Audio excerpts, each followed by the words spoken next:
Hello friends, स्वागत है आपका एक बार फिर से हमारे यूट्यूब चैनल एमपी टीच में। तो दोस्तों, जैसा कि आपको पता है कि कल यानी कि 1 फरवरी को केमिस्ट्री क्लास 12 का पेपर है और उसके लिए इम्पोर्टेंट क्वेश्चन मैं यहाँ पे लगातार डालता जा रहा हूँ, जिसे आप मेरे चैनल एमपी टीच में जाके देख सकते हैं। और मैंने इसकी भाग 1 यानी कि एक पार्ट है कि डी और एफ ब्लॉक के तत्व भाग 1 की वीडियो बना के डाल दिया, जिसे आप मेरे चैनल पर जाके देख सकते हैं। और अब मैं उसके कुछ इम्पोर्टेंट जैसे कि उपसय संयोजी यौगिक भाग 3 इसकी मैं वीडियो बना के डाल रहा हूँ। फिर इसके बाद मैं भाग 2 की बना के वीडियो डालूँगा। बात तो यही है कि भाग 2 की वीडियो अब मैं यहाँ पे इसकी बना के डालूँगा। तो ये है इम्पोर्टेंट क्वेश्चन, मतलब ये बहुत ही इम्पोर्टेंट चैप्टर है, क्योंकि इसी में से आपको कुछ वार्षिक परीक्षा में देखने को मिलेंगे और कुछ अर्धवार्षिक परीक्षा में देखने को मिलेंगे।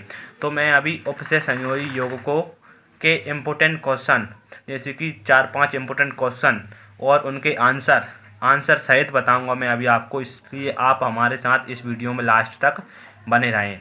और ये है भाग 3। तो आइए दोस्तों शुरू करते हैं वीडियो को। मैं जो क्वेश्चन आपको अभी यहाँ पे बताऊंगा, जिन क्वेश्चनों के आंसर मैं अभी आपको बताने जा रहा हूँ, वो क्वेश्चन को आंसर आप अच्छे से कर लीजिए, क्योंकि कल यही क्वेश्चन आपको देखने को मिलेंगे। और इस वीडियो को बिल्कुल भी स्किप न करें, क्योंकि इससे आपका इम्पोर्टेंट क्वेश्चन रह सकता है और यदि वो पेपर में आ गया तो आपका वो क्वेश्चन छूट जाएगा। तो दोस्तों, सबसे पहले हमारे चैनल को सब्सक्राइब कर लें और बेल आइकन को प्रेस करें, जिससे कि आपको जो भी वीडियो अपलोड करेंगे उसकी नोटिफिकेशन आपको दोस्तों सबसे पहले मिल जाएगी। तो आप आइए शुरू करते हैं इम्पोर्टेंट क्वेश्चन। देखिए, लिख रहा है यहाँ पे यूनिट 9 उपसय संयोजक यौगिक कोऑर्डिनेशन कंपाउंड केमिस्ट्री क्लास 12। देखिए, सबसे पहले ये इम्पोर्टेंट क्वेश्चन है, परंतु ये बेसिक चीज़ हमको इसकी कुछ पता रहना चाहिए, जैसे कि उपसय संयोजी रसायन। तो रसायन विज्ञान की भाषा का जिसके अंतर्गत उपसय संयोजी यौगिकों का अध्ययन किया जाता है उसे कहते हैं उपसय संयोजी रसायन। उसके बाद आएगा उपसय संयोजी यौगिक। अब क्या उपसय संयोजी यौगिक क्या रहते हैं कि ऐसे यौगिक जिनमें धातु परमाणु या आयन अनेक ऋणायनों या उदासीन अणुओं लिगैंड द्वारा उपसय संयोजी बंधों द्वारा जुड़े होते हैं, उपसय संयोजी यौगिक या संकुल यौगिक कहते हैं। तो देखिए, ये दिया है K4PTCN6 यानी कि हेक्सासाइनो।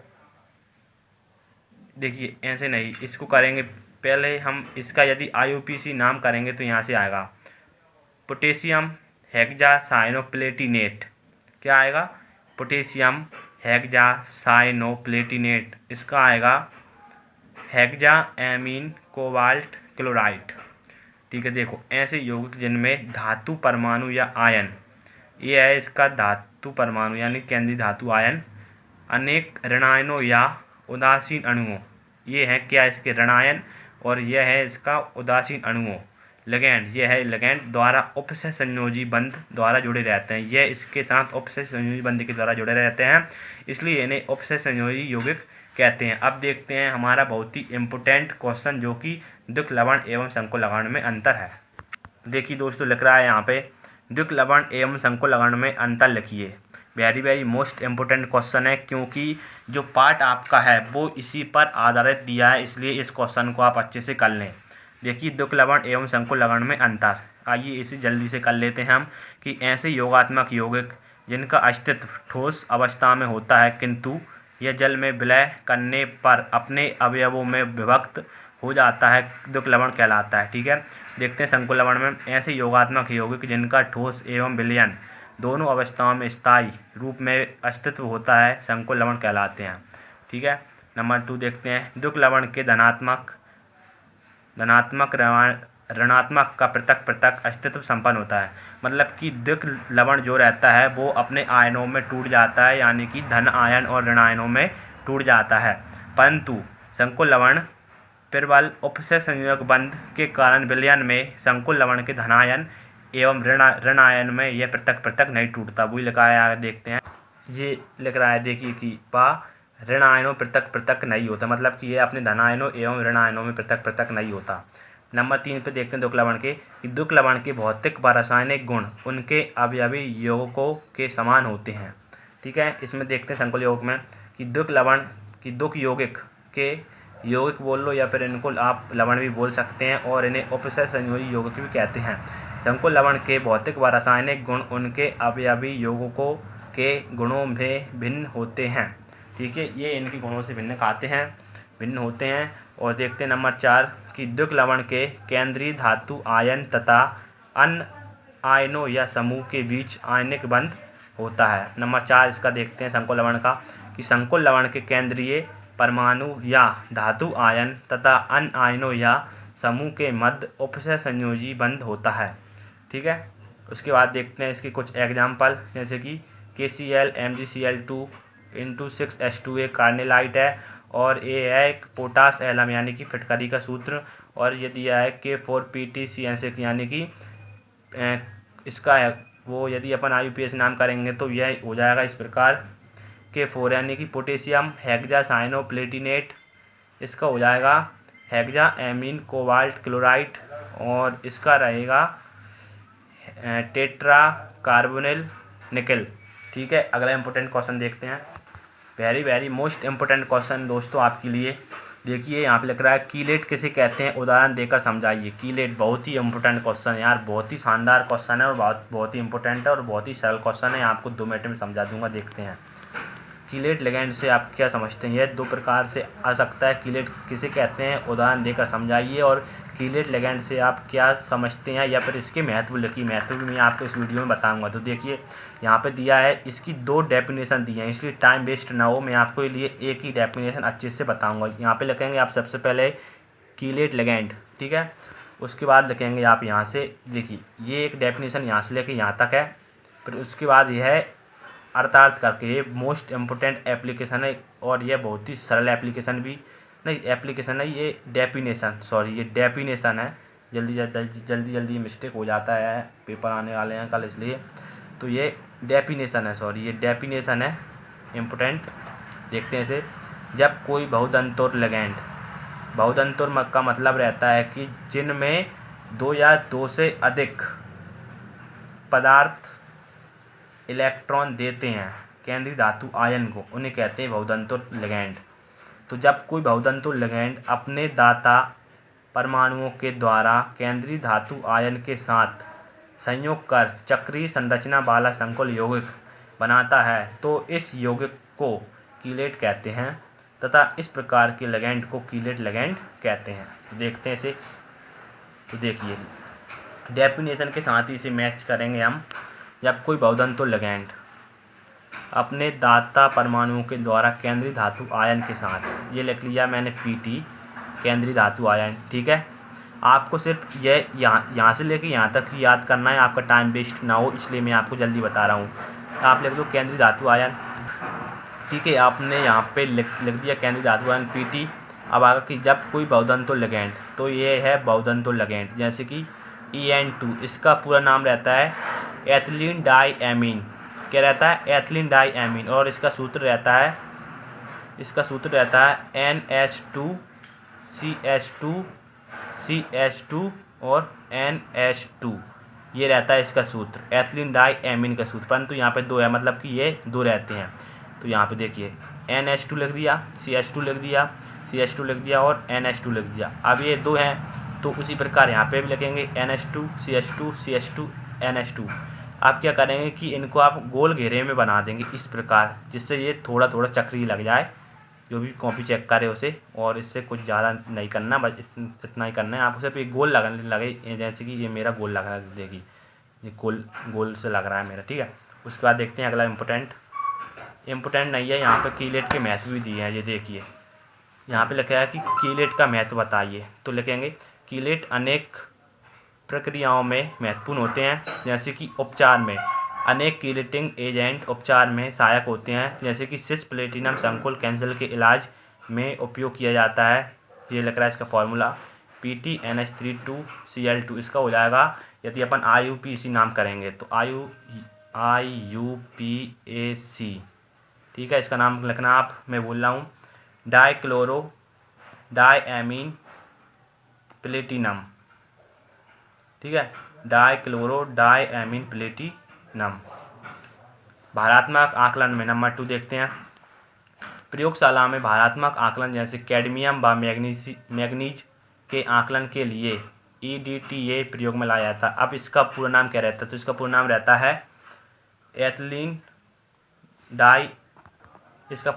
है ethylene diamine tetraacetate. ठीक है, ethylene diamine tetraacetate प्रयोग में लाया जाता है, इसका पूरा नाम रहता है। अब करेंगे जल की कठोरता के निदान में ADT द्वारा जल की कठोरता का निदान किया जाता है।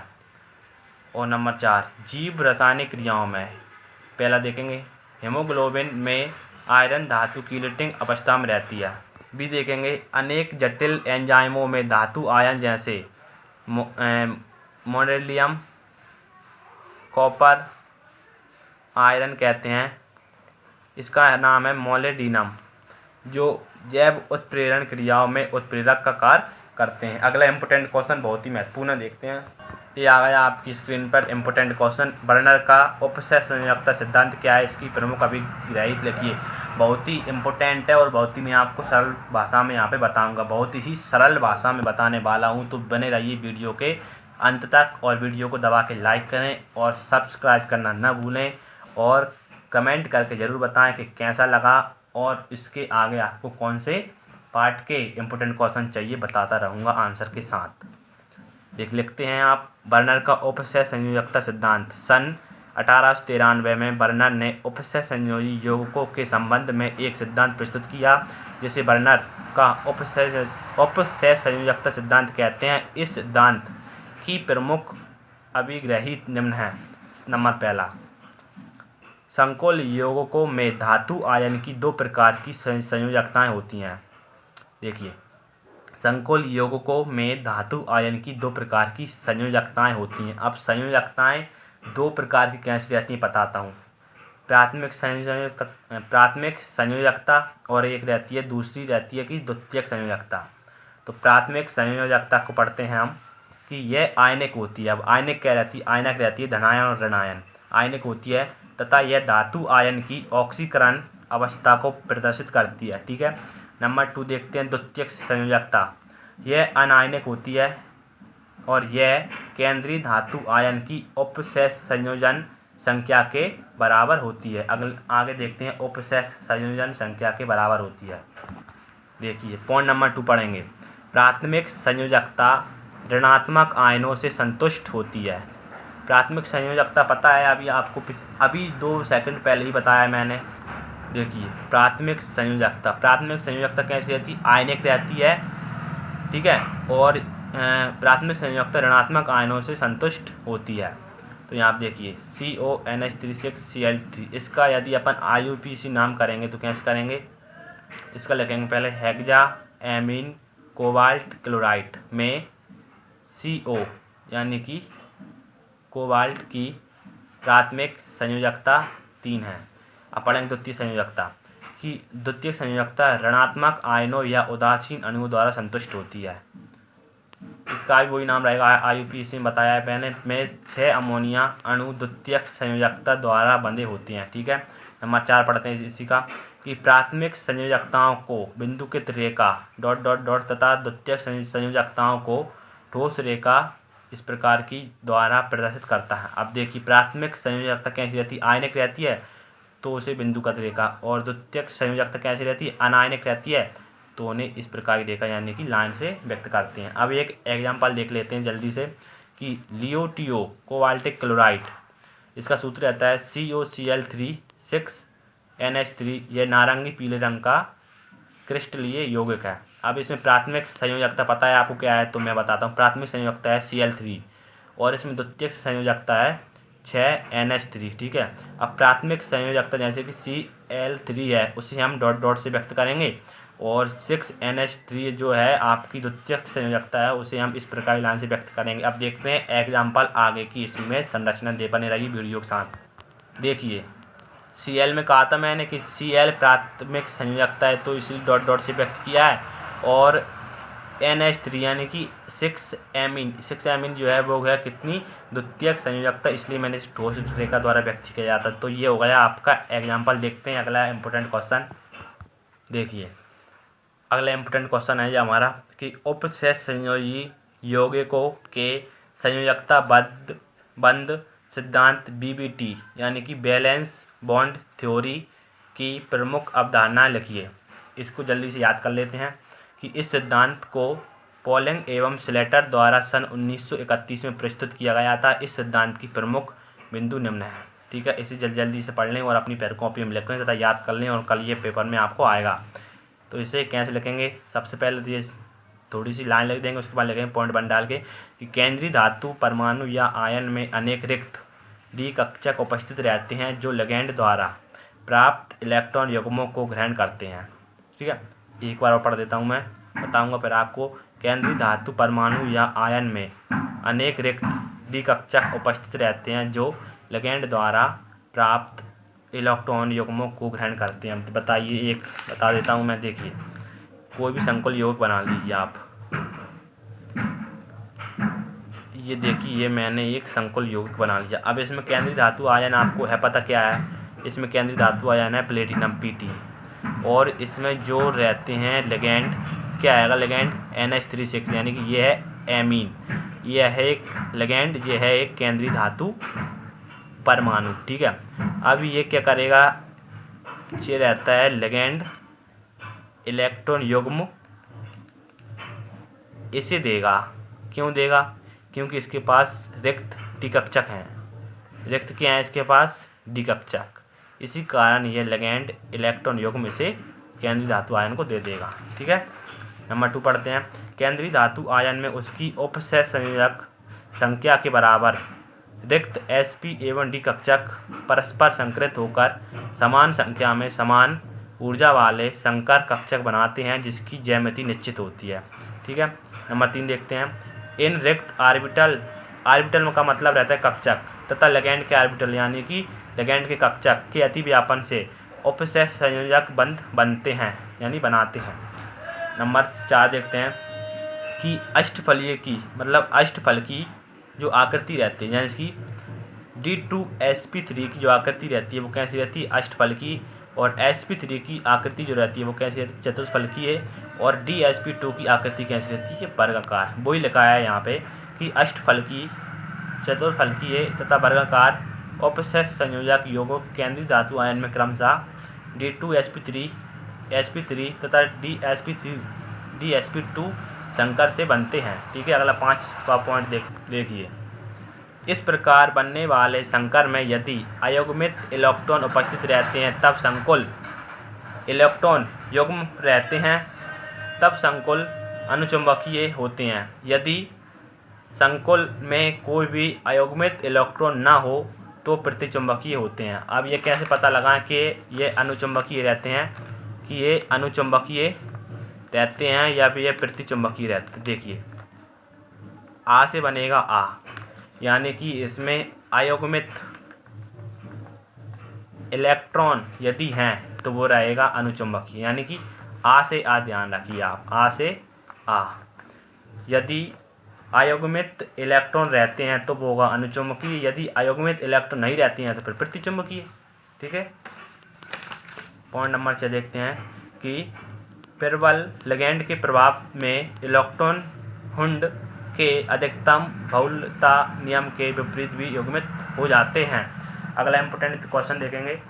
देखिए, वेरी मोस्ट इम्पोर्टेंट क्वेश्चन है, कई सारे स्टाइल लग रहे हैं। ये है EAN। EAN का मतलब क्या रहता है, इफेक्टिव एटॉमिक नंबर, यानी कि प्रभावकारी परमाणु संख्या क्या है समझाइए, अथवा EAN से आप क्या समझते समझाइए। बहुत ही इंपॉर्टेंट है और बहुत ही छोटा सा है, आपको जल्दी समझ में जाएगा। देखिए, पॉइंट नंबर 1 करके लगेंगे। सिज्विक द्वारा प्रस्तुत EAN नियम को अक्रिय गैस नियम भी कहते हैं। ठीक है, अब ये है इसकी डेफिनेशन। पॉइंट नंबर 2 में जो लिख रहा है वो है इसकी डेफिनेशन। आप डालेंगे हेडिंग ENA, वहाँ पे लिखेंगे कि उपसह संयोजक यौगिक के केंद्रीय धातु परमाणु में उपस्थित इलेक्ट्रॉनों की संख्या तथा बंध के बनने से प्राप्त इलेक्ट्रॉनों की संख्या का योग प्रभावकारी परमाणु संख्या कहलाते हैं। तो इसका जो सूत्र रहता है वो आपको सूत्र में रख के इसका मान निकालना पड़ता है। तो आपने लिख दिया ENA। ठीक है, अब आप क्या क्या करेंगे, आप सबसे पहले लिखेंगे परमाणु क्रमांक माइनस आयन बनने में लुप्त इलेक्ट्रॉन प्लस लिगैंड द्वारा प्रदान किए गए इलेक्ट्रॉन युग्मों की संख्या। यह रहता है आपका सूत्र। इसी सूत्र में आप मान रख के आसानी से इसकी EN संख्या निकाल लेंगे। वो कैसे निकालेंगे मैं अभी आपको बताऊंगा। देखिए आपको थोड़ा सा अंतर लग रहा होगा, डेफिनेशन और इस सूत्र में थोड़ा सा अंतर लग रहा होगा, परंतु उस अंतर को मैं अभी आपको क्लियर कर दूंगा। देखिए एग्जाम्पल क्या है, K4 FeCN6, यानी कि इसका यदि IUPAC नाम बनाएंगे तो कैसे बनेगा। देखिए ये है कौन सा भाग, धन, ये है ऋण, पहले लिखेंगे धन वाला भाग। पोटेशियम हेक्सासाइनोफेरेट, पोटेशियम हेक्सासाइनोफेरेट, ठीक है। मैं फेरेट की यानी कि आयरन की ENS की संख्या ज्ञात की। अब इसी सूत्र में हम मान रखेंगे, अभी आपके साथ में मान रख के बताऊँगा। देखिए आयरन का जो परमाणु क्रमांक रहता है वो आपको पता होना चाहिए, वो है परमाणु क्रमांक 26, ठीक है। लिख लिया परमाणु क्रमांक 26, माइनस लगाओ। यहाँ पे लग रहा कि आयन बनने में लुप्त इलेक्ट्रॉन। अब आयन बनने में लुप्त कैसे रहते हैं, इसका मतलब रहता है कि आयरन की ऑक्सीकरण संख्या, हाँ जी बिल्कुल सही सुनना है, इसकी ऑक्सीकरण संख्या को माइनस करना है। तो उसकी ऑक्सीकरण संख्या कितनी आएगी, देखिए इसकी मान लो X, इसकी है -6 और इसकी है +4। यदि -6 में से +4 जाएंगे तो कितने बचेंगे, -2। और यदि ये इस साइड आ जाएंगे तो कैसे हो जाएंगे, +2। यहाँ पे लिख दीजिए 2, ठीक है। फिर लग रहा है प्लस लगा दो। अब आता है कि लिगैंड द्वारा प्रदान किए गए इलेक्ट्रॉन युग्मों की संख्या, ठीक है, इलेक्ट्रॉन युग्मों की संख्या। अब जो साइनो रहता है वो एक इलेक्ट्रॉन युग्म प्रदान करता है, तो यदि ये 6 युग्म प्रदान करेगा तो इलेक्ट्रॉनों की संख्या हो जाएगी अपनी कितनी, 12 लिख दीजिए 12। 26 में 2 जाएंगे 24 बचेंगे और +12 करेंगे तो हो जाएगा 36। 36 किसका रहता है, 36 रहता है Kr का मतलब रहता है क्रिप्टॉन, ठीक है। देखते हैं अब इसका किस प्रकार निकाला है। देखिए इन्होंने इसी प्रकार निकाला है Fe की ENA संख्या, इसी प्रकार देख लीजिए। अगला इंपॉर्टेंट क्वेश्चन देखते हैं, ठीक। देखिए जो भी आपका इंपॉर्टेंट क्वेश्चन आएगा वो है जाइसी लवण एवं फेरोसिन क्या है संरचना सहित समझाइए, या फिर आप इसको इस प्रकार से भी आ सकता है कि निम्न पर टिप्पणी दीजिए, जाइसी लवण, फेरोसिन और डाई बेंजीन क्रोमियम। तो सबसे पहले पढ़ेंगे हम जाइसी लवण। जाइसी लवण क्या होता है कि यह एक पाई कार्बधातुक यौगिक है और सन 1830 में डेनमार्क के वैज्ञानिक जाइसी ने इस लवण की खोज की थी और यह संक्रमण तत्वों का पहला कार्बधातुक यौगिक है। और इसका अणुसूत्र जो रहता है वो रहता है कि PtCl3 इसका रहता है अणुसूत्र, और इसका संरचना सूत्र आपको यहाँ पे बनाऊंगा। देखिए पहले सबसे पहले लिख दीजिए केंद्रीय धातु आयन, ये मैंने यहाँ पे लिख दिया। यहाँ पे लिख दीजिए Cl, तीन Cl हैं तो 3 Cl लिख दिए। उसके बाद है C2H4, तो यहाँ पे एक लाइन यहाँ पे खींचेंगे, यहाँ पे 2 C बनाएंगे, उनके बीच लगाएंगे डबल बॉन्ड और 2 H इनसे जोड़ देंगे, ठीक है। और यहाँ पे लिख देंगे K+, और ये ऋण वाला भाग, ये धनात्मक वाला भाग। आगे देखते हैं। देखिए जो भी आपका ईटा रहता है उसका अर्थ क्या रहता है, ईटा2 का अर्थ होता है कि 2 कार्बन परमाणु धातु परमाणु से आबंधित रहते हैं। जैसे कि यहाँ पे जोड़ा था ना, यहाँ से सी लिख दो और फिर दोनों ओर 2 बॉन्ड लगा दो और फिर यहाँ पे दोनों ओर 2 H लिख दो, इस प्रकार रहता है। अब देखते हैं फेरोसिन का। यह एक महत्वपूर्ण पाई आबंधित कार्बधातुक यौगिक है और इसकी खोज 1951 में की थी। और इसकी संरचना जो रहती है वो सैंडविच के समान रहती है और इसकी संरचना में Fe परमाणु 2 समतल चक्रीय पेंटाडाइनिल बलियों के मध्य होती है। इसकी संरचना को और देख लेते हैं जल्दी से, पेपर आ गए कल आपके। ये देखिए इस प्रकार की संरचना आपको पेपर आना बना। यहाँ पे जॉइंट हैं, ये 5 जॉइंट हैं। यहाँ पे ये है आपका केंद्रीय धातु आयन, इसी बीच में रखेंगे और इस प्रकार से 2 बनेंगे। यहाँ पे सूत्र लिखते हैं ना, और नोट और पढ़ लो इसके कि पाई संकुलों में धातु आयन से आबंधित कार्बन परमाणु को ग्रीक अक्षर ईटा से व्यक्त करते हैं। और ये और देख लेते हैं एक बार, डाई बेंजीन क्रोमियम, इसका सूत्र ये है Cl और ईटा6 C6H6 इसका नाम रहता है डाई बेंजीन क्रोमियम। पॉइंट देखते हैं इसकी, यह एक कार्ब आबंधित कार्बधातुक यौगिक है और इसकी संरचना सैंडविच के समान होती है। पाई संकुलों में धातु परमाणु से आबंधित कार्बन परमाणु की संरचना को ग्रीक अक्षर ईटा के ऊपर अंक लगाकर व्यक्त करते हैं और ये इस प्रकार से आपको इसकी संरचना दी हुई है।